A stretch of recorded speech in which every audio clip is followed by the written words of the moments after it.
Hi, I'm Peter Bregman. I wrote the book 18 Minutes, Find Your Focus, Master Distraction, and Get the Right Things Done. And I want to share with you a tip about to-do lists that has really helped me to reduce my overwhelm. I used to have a to-do list that was pages and pages long.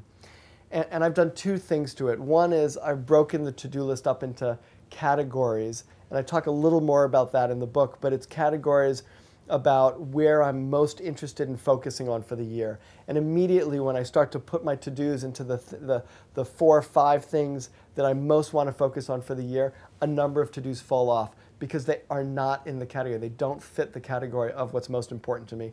And I have so much to do that I don't have time to spend on the things that are not most important to me. So that's one thing, I've categorized it. And again, I talk more about that in terms of how to do that in the book.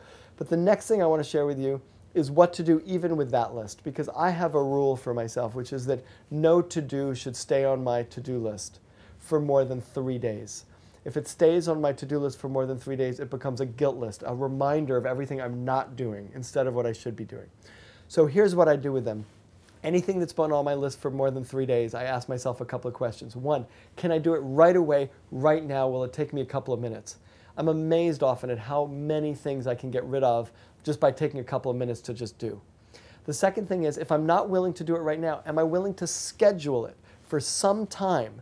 I don't even care if it's 6 months from now, for some time in my calendar. So I know I've addressed it and made a point in time when I'm going to actually accomplish it. If I'm not willing to do it right away or to schedule it in my calendar for some time in the future, then I make the decision that it's not something I'm going to get done. And rather than let it plague my guilty thoughts, I decide to just take it off. Sometimes I'm not strong enough to completely take it off. I'm afraid that it's something I should get done. So I put it on this list that I actually learned from David Allen called Someday Maybe. It's my Someday Maybe list.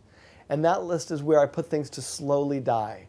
And I go back to that list every couple of months and I basically delete everything on there, but I just couldn't delete it at the time. But that's the tip. It's this idea that you decide what you're going to want to do. You either do it right away, you put it in your calendar for some other point, or if it hasn't been done for 3 days, you admit to yourself you're not going to get it done, and then you take it off of your mind completely.